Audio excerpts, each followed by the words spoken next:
ఒడిశాలో పూర్వం నుండి వస్తున్న ఆచారం బోల్బం అనమాట. ఈ రోజు వచ్చి 3వ వారం అనమాట. నెలలో 4 వారాలు అవుతాయి. 3వ వారం మేము బయలుదేరాం అనమాట. ఈ రోజు అసలు ఎలా చేసాం ఏంటని చూపిస్తాను. ఇది గుడి అనమాట.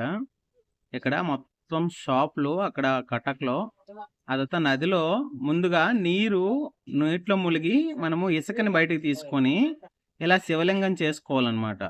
ఇలా శివలింగం చేసుకున్నాక మనము తెచ్చుకున్న ముంతలతో ఇలా 3 సార్లు ములిగి 2 సార్లు పడేసి మూడోసారికి తెచ్చుకొని ఇలా శివలింగం చుట్టూరు ఇలా మన ముంతలను పెట్టుకొని అదొక కొబ్బరికాయలు 2 పెట్టుకొని శివలింగాన్ని ఇలాగా పూజ చేసుకోవాలి.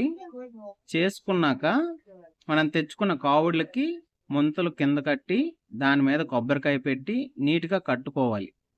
అది పడిపోకుండా మనం వెళ్ళే తోవంతా కట్టుకొని అలా కట్టుకున్న తర్వాత దానికి కొంచెం పువ్వులతో డెకరేషన్ చేసుకొని ఇంకా అక్కడ నుండి స్టార్ట్ అవ్వాలి. చూసారు కదా ఎంత జనాలు ఉన్నారో చూడండి.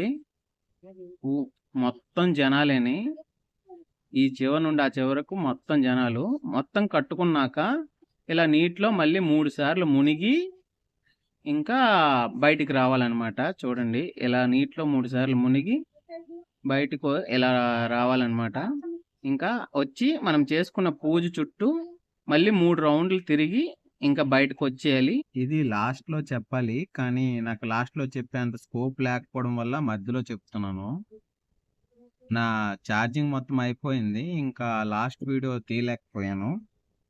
కానీ నడిచేటప్పుడు చాలా దారుణంగా కాల్ మొత్తం ఇంకా వాచిపోయి నడడానికి కూడా వీలు లేకుండా అయిపోయాయి.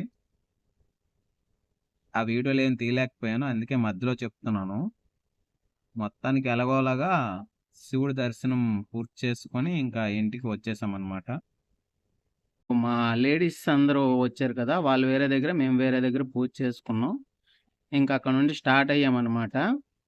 చూడండి ఇలా గుడిలోకి వచ్చాం. ముందు గుడిలోకి అక్కడ మన స్టార్టింగ్లో చూపించాం గుడి. ఆ గుడిలోకి ఇలా వచ్చి గుడి పక్కలెళ్ళి ఇంకా నడుచుకుంటూ వెళ్ళాలి. అక్కడ ఒక శివలింగం ఉంది చూడండి. ఆ శివలింగాన్ని అలా దర్శించుకొని అక్కడ నుండి స్టార్ట్ అవ్వాలన్నమాట. ఇలా మొత్తానికి ఇలా బయటకు వచ్చి అటు ధవళేశ్వర్ ఇటు భువనేశ్వర్